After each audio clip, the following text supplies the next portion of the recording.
3, diapositiva 3. Ahorita estamos en objetivos. En la parte inferior derecha, 3. Objetivos, muy bien. ¿Escenario? Sí. Ok. Bien, este es el escenario, entonces, es un varón gordo de 43 años que perdió el control y tienen que acordarse este escenario, porque lo que vamos a hacer va a ser una discusión interactiva donde el escenario se va desenvolviendo en la medida que vamos avanzando y de acuerdo a las medidas que se toman en el momento oportuno. Perdió el control de su pequeño vehículo mientras viajaba a alta velocidad en una carretera helada y estrelló el lado del conductor contra un árbol. Ahí tienen el vehículo. Esta es la mnemotecnia del MIST, que es la esencia del escenario, de los casos con el escenario de la 10ª edición. El I es injury, lesiones, ¿no?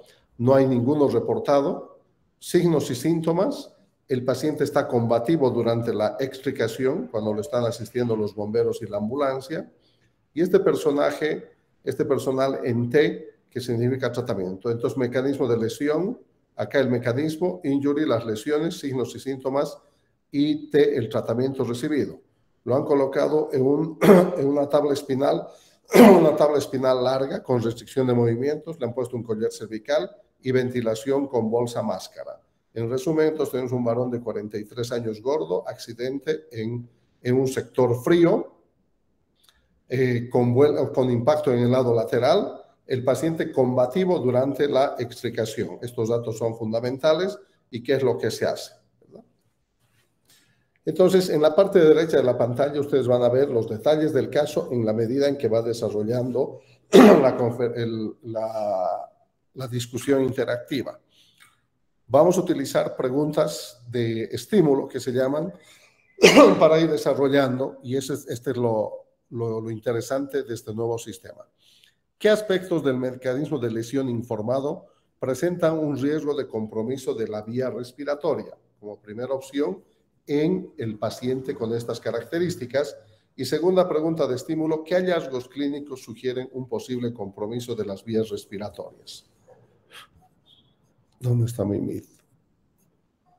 No los tengo a vista ustedes, así es que vamos por la segunda. ¿Qué hallazgos clínicos sugieren un posible compromiso de la vía respiratoria? Yo me quedo callado también igual con ustedes hasta que sean las 19 jóvenes. No los estoy viendo en la pantalla, disculpen este tema, pero la parte, no veo sus nombres, no los veo. ¿Pueden contestar? Sí, doctor, lo escuchamos.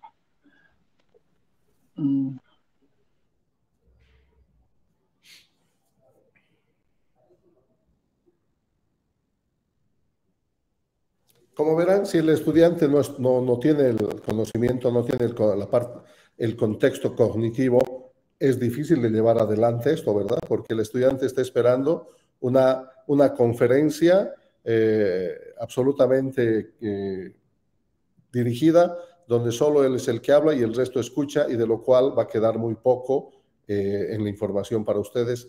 Y la idea de esto no es, ¿verdad? Es adaptarse a la nueva situación, y para esto ustedes tienen que venir leyendo y participar. ¿Qué hallazgos clínicos sugieren un posible compromiso de la vía respiratoria en este paciente con este mecanismo de lesión?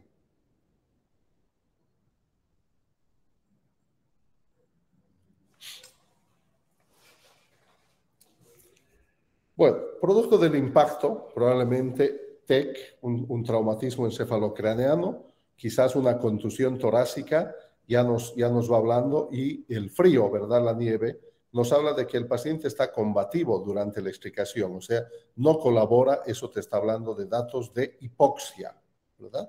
Entonces, esto es fundamental, poder interpretar los signos y los síntomas que te dan. ¿Qué aspectos ahora del mecanismo, vamos a la primera, de lesión informado, presentan un riesgo de compromiso de las vías respiratorias?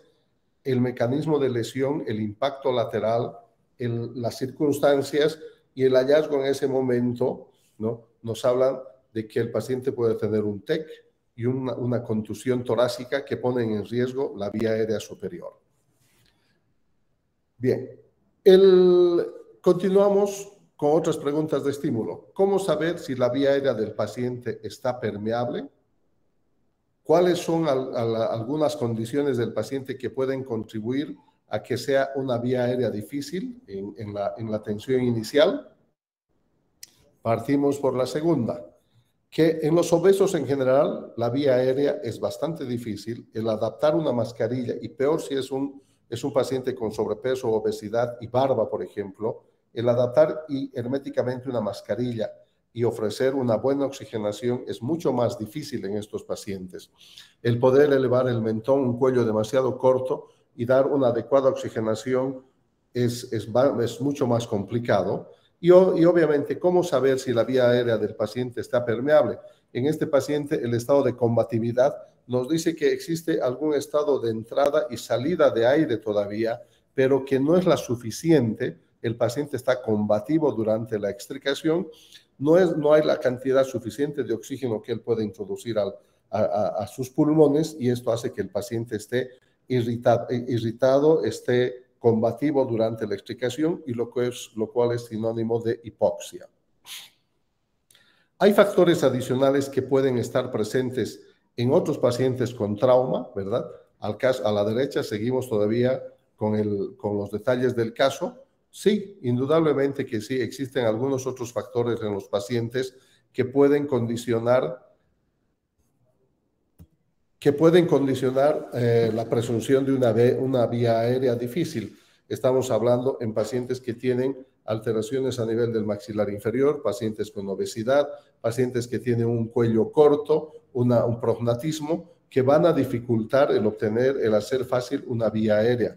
¿Y cómo nosotros podemos predecir una vía aérea difícil? Entonces, cuando nosotros leemos el capítulo 2 y vemos en lo que es la estructura del Lemon, ¿no?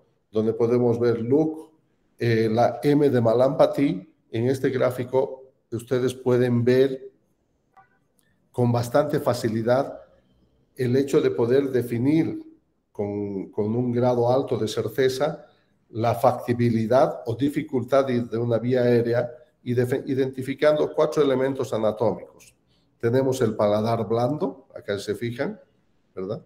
La úvula al medio, el istmo de las fauces es esta M de McDonald, y lo que es la base de la lengua. Son estos 4 elementos anatómicos que ustedes tienen que saber identificar, ¿no? Primero recordar e identificar y pedir al paciente que abra la boca si es que está consciente. Esto en general se utiliza en forma electiva para anestesia, y poder identificar. En la medida que van desapareciendo los elementos anatómicos, por ejemplo, acá se ve la base de la lengua, con dificultad el istmo de las fauces, algo del paladar blando, es un Mallampati 2. Cuando ya estamos en un 3, se ve solamente la base de la úvula, no se alcanza a ver el istmo de las fauces y solo se ve algo del paladar blando. Este es un Mallampati 3, y a lo que habla una alta dificultad para acceder a la vía aérea. Y obviamente un Mallampati 4, cuando 3 de los 4 elementos anatómicos han desaparecido, y con mucha dificultad alcanzamos a ver solamente el paladar blando. No se ve la úvula, no se ve el istmo de las fauces, y peor los pilares, ¿no? Progresa el escenario. Esto lamentablemente, o sea, hacerlo virtual es un poquitito más complicado, y peor si no tengo en la pantalla a los participantes, ¿verdad? Entonces vamos a mejorar el tema de la presentación para que a través del Meet puedan estar ustedes presentes, y puede elegir y decir, ¿no? Estimularles, ahora te toca a ti.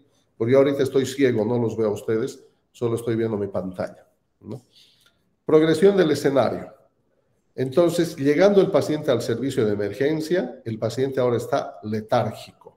Esto es fundamental, jóvenes. Cuando el paciente está irritado, está combativo, son datos de hipoxia, ¿verdad? No hay que interpretar si no está con alcohol, está con la ansiedad producto del alcohol. Está ansioso por la hipoxia. Pero ahora el paciente al llegar está letárgico. Eso significa que ya está hipercápnico, o sea, ha empeorado. La expansión torácica es asimétrica. Dijimos, parece que por el mecanismo de lesión hay una contusión torácica, y de hecho la hay. La expansión torácica es asimétrica. La respiración es superficial y está saturando 82%. Tiene lesiones faciales significativas. Lo que dijimos, ha habido un trauma un trauma facial, un traumatismo encefalocraneano, y además hay erosiones y hematomas en el hemitórax izquierdo. Entonces, al llegar al servicio de emergencia, tú tienes un paciente en estas condiciones. Tú estás intentando ayudar en su ventilación con una bolsa, máscara, que ya de hecho es difícil adaptarla a un paciente con obesidad. ¿Qué podemos presumir de esto? Que el estatus respiratorio del paciente ha empeorado, porque ahora ya no está combativo, ahora está letárgico, ¿verdad? Hemos visto que la expansión de la caja torácica es asimétrica. Hay un grave compromiso de A y B probablemente, con una saturación baja, y además hemos visto que el impacto es en la caja torácica y más sobre todo en el lado izquierdo. Los detalles los van a ver en el derecho para ir en la parte derecha de sus pantallas para ir recordando, y ahora tenemos las preguntas de estímulo.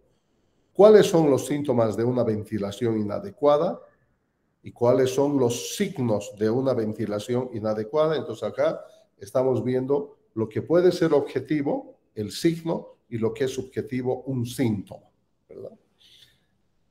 Dentro de los signos podemos encontrar que la respiración, estamos viendo, es una respiración superficial y una saturación baja.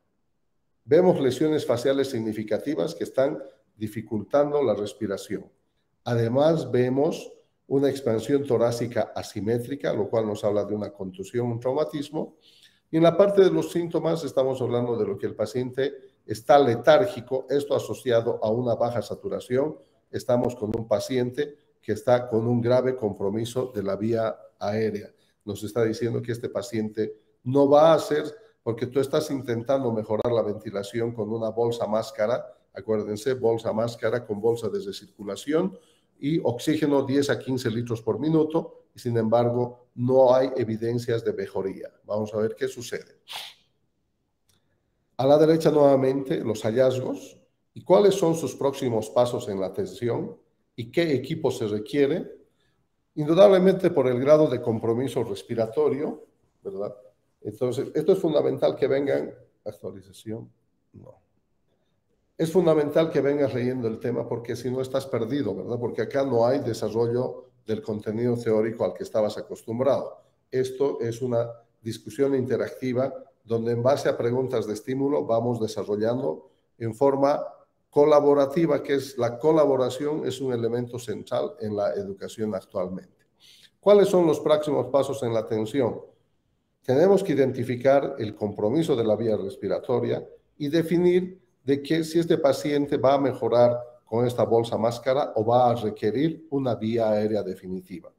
Y si estamos planteando nosotros la necesidad de una vía aérea definitiva, tendremos que pedir ya inmediatamente prepare el equipo de vía aérea definitiva, laringoscopio, aspiración, tubos endotraqueales, guías para los tubos endotraqueales, la guía elástica de Ishman, tener las vías aéreas no definitivas, como son los accesorios de vía aérea no definitiva, extralaringios, como son la máscara laringea, el combitub, el tubo laringio. Todos estos accesorios tenemos que tenerlos a la mano para optar por alguno de ellos en el momento oportuno. ¿Bien? Ahora el paciente está inconsciente, ¿verdad? O sea, inmediatamente tú estás viendo que tu paciente se está deteriorando. Inicialmente combativo, luego soporoso, ahora está inconsciente. Su presión arterial sistólica es de 100, su frecuencia respiratoria de 120. Se ha aspirado a la vía aérea superior, algo de esputo sanguinolento. Los dientes y los huesos faciales están intactos. Se insertó una vía oral y se continuó con la ventilación con bolsa, máscara y oxígeno al 100%. La saturación logra mejorar al 93%, con lo cual no es suficiente y en este momento nosotros decidimos intubar al paciente, hacer una vía aérea definitiva, porque obviamente con estas características el estatus, como les dije, respiratorio del paciente se ha deteriorado. ¿Qué es una vía aérea definitiva? Contesten, jóvenes.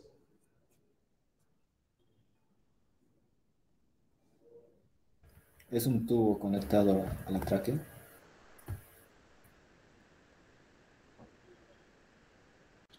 ¿Ya? ¿Qué más? Les dije con fines prácticos que tiene 4 componentes tu definición. Entonces me has dado 1. Es un tubo colocado en tráquea con un balón inflado bajo cuerdas vocales que está conectado a un sistema de ventilación y fijado a nivel de la cara, ya sea con telas adhesivas, evitando el deslizamiento del... Eso es vía aérea definitiva, ¿no? ¿Y cómo te preparas para esta intubación? Es fundamental que tú conozcas tus capacidades y saber si tienes las habilidades actitudinales y procedimentales para poder acceder y hacer una vía aérea definitiva en un paciente complejo como es él.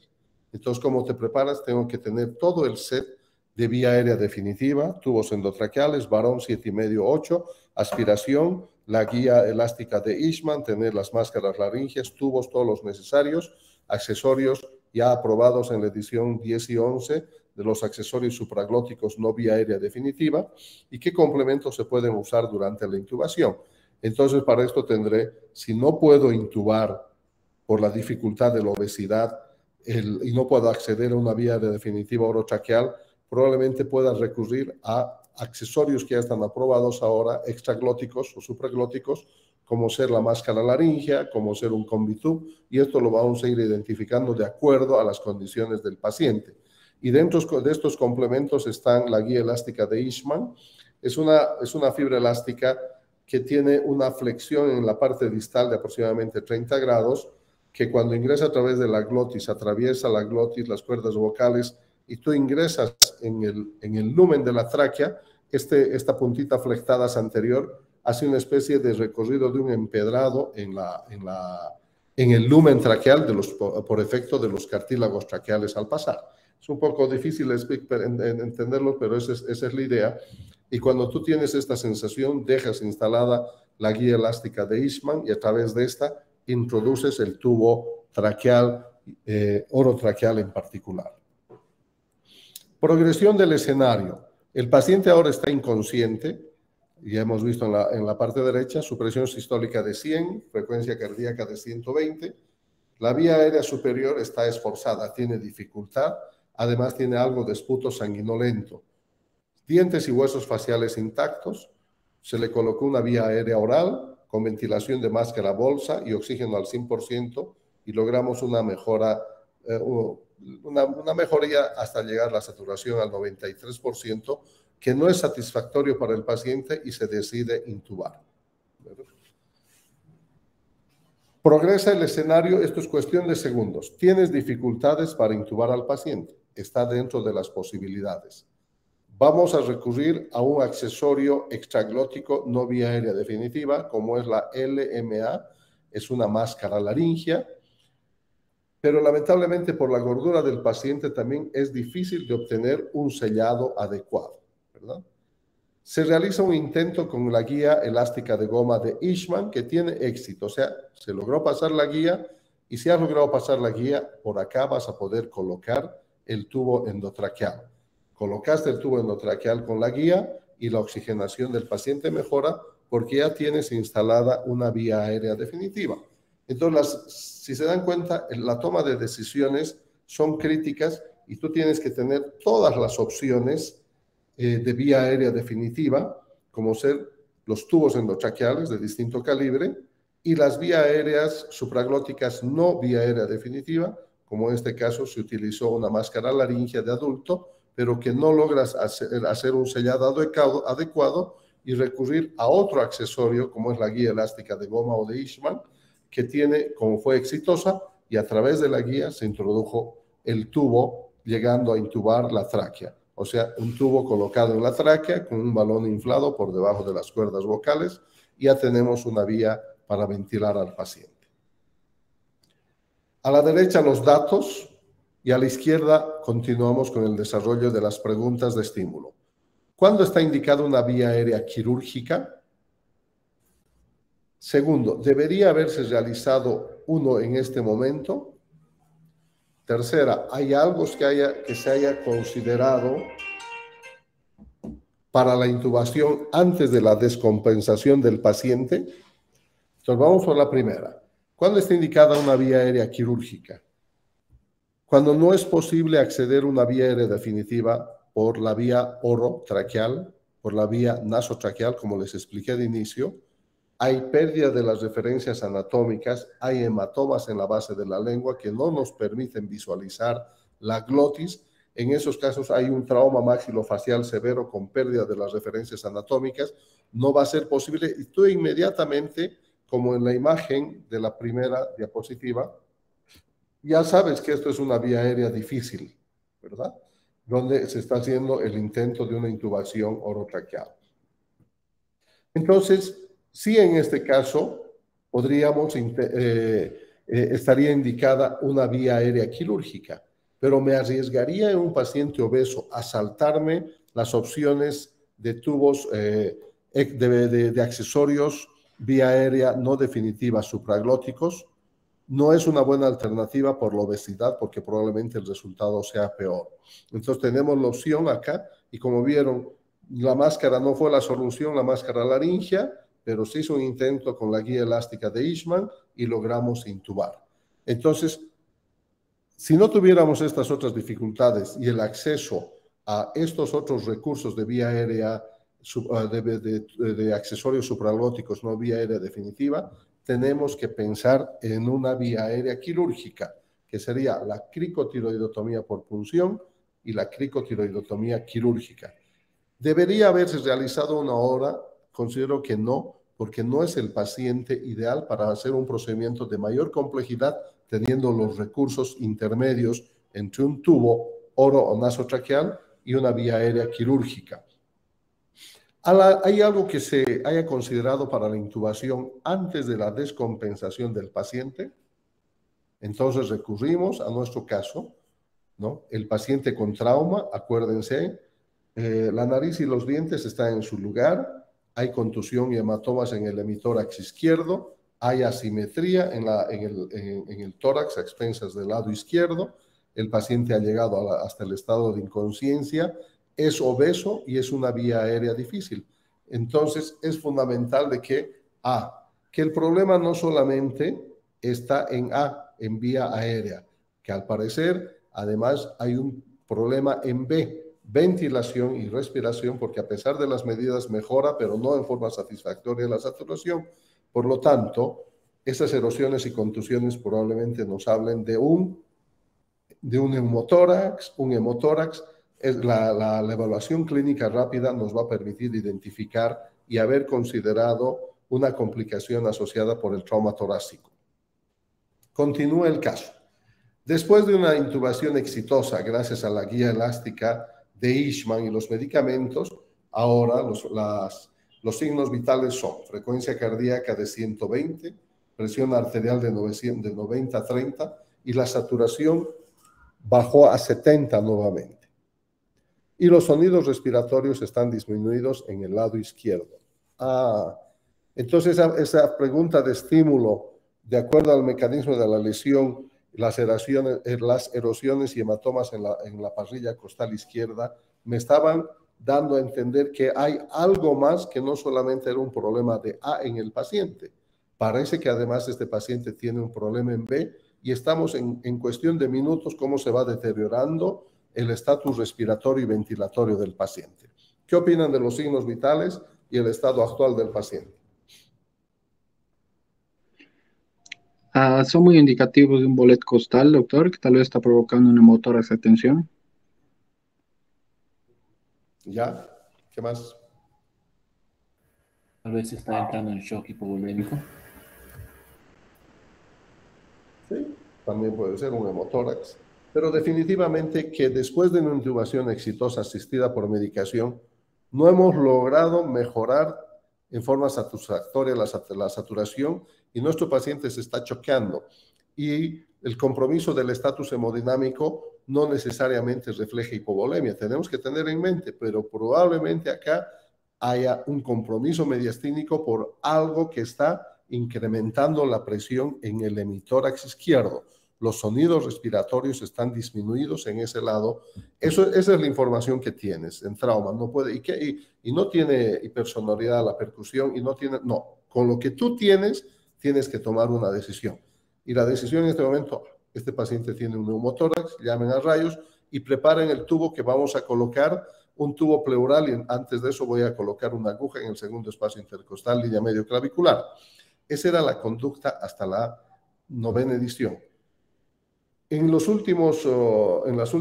última década y los cambios a la 10ª y 11ª es que la aguja colocada en el segundo espacio intercostal línea medio clavicular por mal uso o falta de referencias anatómicas ha traído una cierta incidencia de lesión de los vasos en este nivel, los subclavios y sangrados, hemotoras, complicaciones que se recomienda no hacer este procedimiento a tan alto, sino en un espacio muy, muy bajo o definitivamente la colocación del tubo pleural en el 5º espacio intercostal, línea axilar anterior. ¿Cuáles son las posibles causas del deterioro de esta paciente? Lo hemos estado conversando. ¿Y cómo puede diagnosticar y tratar estas posibles causas? Obviamente, el mecanismo de lesión nos habla de un TEC, un trauma torácico, las erosiones y equimosis y hematoma en la parrilla costal izquierda y la asimetría en la ventilación nos dice que hay un trauma torácico. Entonces, y dado ese compromiso severo del estatus hemodinámico, la taquicardia y esa saturación baja, yo tengo que pensar en un neumotórax producto probablemente de fracturas costales. ¿Cómo vamos a diagnosticar? Clínicamente, si estoy pensando en un neumotórax, atención, a la inspección hay una asimetría en la ventilación, no tórax volante jóvenes, a la percusión, hipersonoridad, a la auscultación, ausencia o disminución o ausencia de los ruidos y a la auscultación, la ausencia de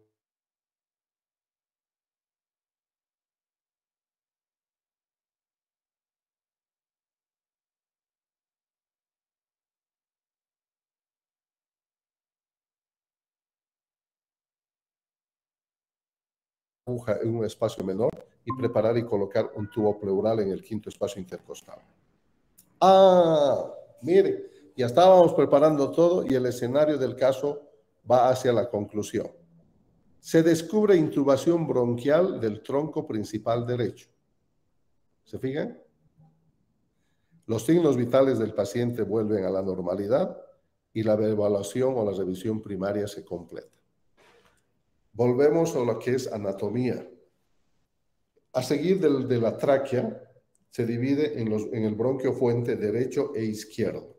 El bronquio fuente derecho es una especie de continuidad de la tráquea, no está angulado, el derecho. En cambio, el bronquio fuente izquierdo tiene una angulación de casi 90 grados, ¿verdad? Un ángulo. Por lo tanto, el tubo, cuando atraviesa la tráquea, es más fácil que se desplace. Estos son los pitfalls, estos son los peligros latentes, ¿verdad? Al calor del trauma, el movimiento, un paciente complicado, el tubo, un paciente con cuello corto, el tubo endotraqueal se ha introducido más allá de la carina y se ha ido directamente al bronquio fuente derecho, ¿verdad?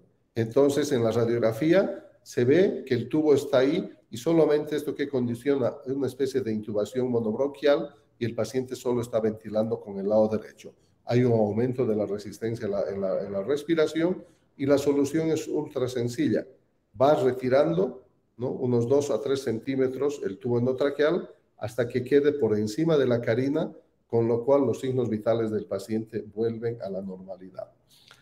Estos hallazgos son fundamentales a tener en cuenta en el paciente con trauma, que tiene, además del tema de la obesidad, del mecanismo de lesión y las erosiones, datos que te pueden conducir a la toma de decisiones quizás erróneas en algún momento.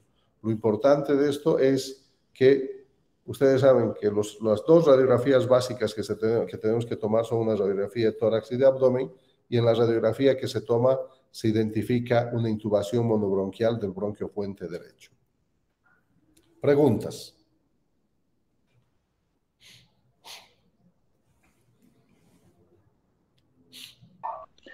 Doctor, una pregunta.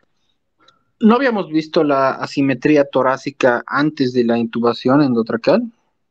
Perdón, orotraqueal. ¿Sí? ¿Está?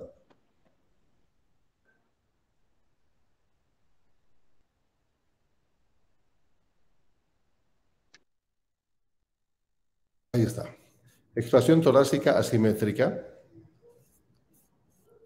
Respiración torácica asimétrica. y hematomas y erosiones en el tórax izquierdo.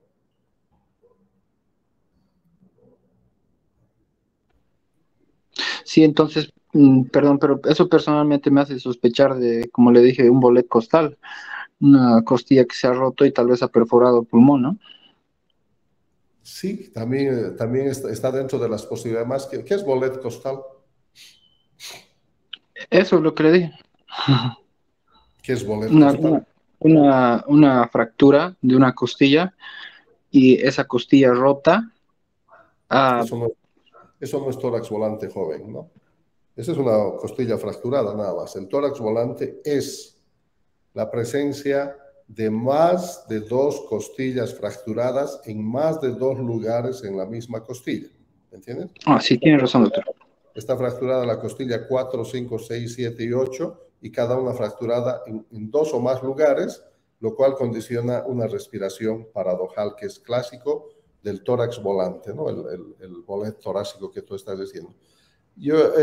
También está dentro de las posibilidades en sospechar, pero hay que ir analizando el desarrollo del escenario, ¿verdad? Inicialmente con la mascarilla mejoró a 93.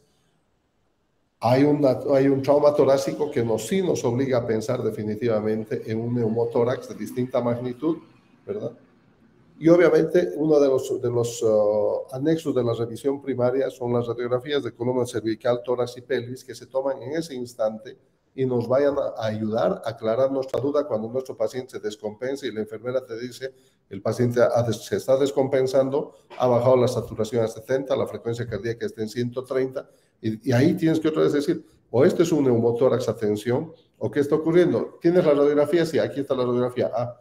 Hay intubación monobronquial, ¿verdad? Y no hay neumotórax. Entonces, en ese instante, tus anexos van a ser de gran utilidad, pero sobre todo la perspicacia y la experiencia para el manejo del paciente. Excelente la pregunta. Pero no es tórax volante.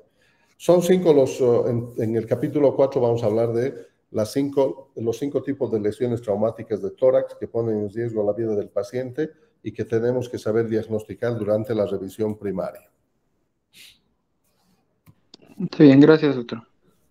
Entonces, es importante tener en cuenta lo que nos habíamos propuesto de inicio. Definir el término de vía aérea definitiva, lo hemos hecho. 2 de sus compañeros lo han manifestado, esperemos que todos lo sepan. Y la idea es que no se olviden el resto de su vida eso. Identificar diferentes situaciones clínicas en las que es probable que se produzca un compromiso de la vía aérea respiratoria. Se han fijado algo que nos orientaba por el mecanismo de lesión a pensar en un neumotórax por la descompensación. Es importante tener en mente el tubo y la intubación monobronquial. Esos son los peligros latentes. Al intubar, al ventilar, el residente, el médico, empujó demasiado el tubo y de repente se va a ir al bronquio fuente derecho y te va a descompensar al paciente. Debemos reconocer los signos y síntomas de compromiso agudo de la vía, la reevaluación en ese instante, ¿verdad? No hay ruidos en el lado izquierdo, el derecho ventila, es una intubación monobronquial. ¿Tienes la radiografía? Sí, aquí está. Retiremos el tubo 2 centímetros.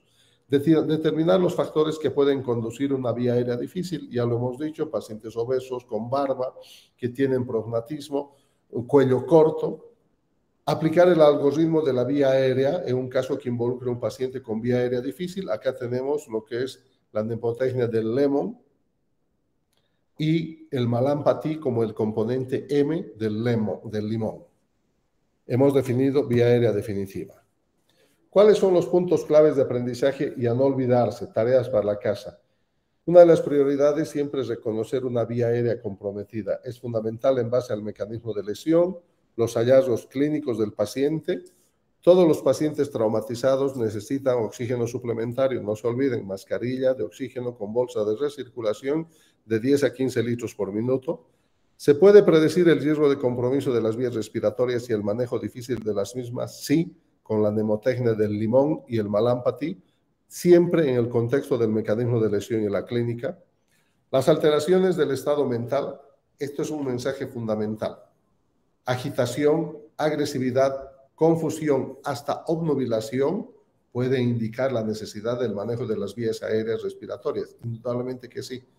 Cuando el paciente esté hipóxico, está agitado, está agresivo y muchas veces está por estado alcohólico, está irritado. No, está hipóxico. Cuando empieza la confusión y a deprimirse y a obnubilarse, es que el paciente deja de ser combativo y está ya entrando en hipercapnia y eso lo deprime. Se debe obtener una vía aérea definitiva en casos de compromiso de la vía aérea, indudablemente que sí, cuando tienes un paciente que con las maniobras básicas de despeje de la vía aérea superior no mejora, le colocas una cánula orotraqueal para despejar la lengua que se ha caído y no hay mejoría, y a pesar de la mascarilla con flujo a 100% no mejora, y la frecuencia cardíaca se va acelerando, empieza a hipotensarse el paciente, empieza a deteriorarse el sensor y nos dice que hay un compromiso inminente de la vía aérea y estamos obligados a hacer una vía aérea definitiva, o sea, a colocar un tubo en la tráquea.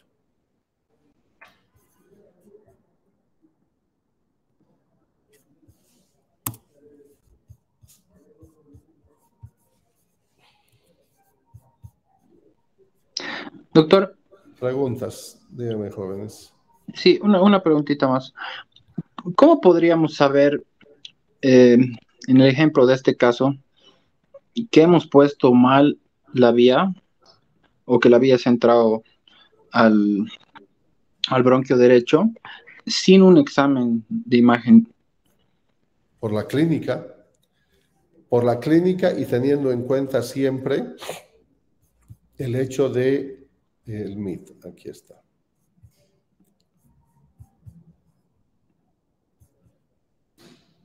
La clínica es fundamental, ¿no? Los exámenes de gabinete son exámenes complementarios de gran utilidad, eso es cierto, pero la clínica es fundamental. No, el término de lo que es peligro latente es inminente. Los tubos se desplazan, los tubos se salen, y si el paciente de repente, después de que has logrado un cierto grado de estabilidad, la enfermera te dice, está bajando la saturación, se está descompensando, ahí viene el término de lo que es reevaluación. Vamos a reevaluar al paciente, vamos a verificar, ¿cómo está la vía aérea? ¿El tubo está permeable? Sí. ¿Cómo está? En B, ¿cómo está la auscultación? En el lado derecho, simétrico. ¿Está el izquierdo? No ventila. Ojo, parece que el tubo se ha desplazado. ¿Tienes la radiografía en ese momento? Sí. Sí, hay una intubación monobronquial. Vamos a retirar el tubo 2 centímetros, ¿verdad? La clínica se complementa con los exámenes. Lo importante es tener incorporado aquí arriba los peligros latentes que pueden suceder en estos casos de trauma y en un ambiente muy, muy intenso, dinámico, con pacientes combativos que se están moviendo, no son angelitos que se están dejando hacer los procedimientos. Gracias, doctor. ¿Qué más, jóvenes? Doctor, entonces podríamos decir que dentro de los pasos de una vía aérea definitiva, el paso 2 tal vez no se ha cumplido correctamente, el hecho de poner un fijador como el balón. Perdón, no entendí la pregunta. ¿El paso 2 no se cumplió? Eh, Dijo que dentro de la colocación de la vía aérea definitiva, Sí. aparte, después de colocar el tubo en tráquea, se lo tiene que fijar por dentro. Por dentro, no. O sea, se infla el Ya, balón bajo con las cuerdas vocales para las- sellar, ¿verdad? Para Sí. que tengas una adecuada ventilación. Pero ese balón que es de baja presión, es igual, o sea, si tú lo empujas, se va a ir el balón, se va a ir el tubo con su baloncito hasta donde quiera, o sea, hasta donde tú lo empujes. Y peor si no está fijado. Podríamos presumir de que no aseguraron adecuadamente y el residente la ventilación fue empujando paulatinamente, ¿verdad? Al ambucear al paciente y el tubo se fue desplazando y por anatomía sabemos que se va a ir al bronquio fuente derecho, ¿no? A pesar de las medidas de fijación y a pesar de que el globo no es un mecanismo de fijación, es un mecanismo de sellado, el baloncito.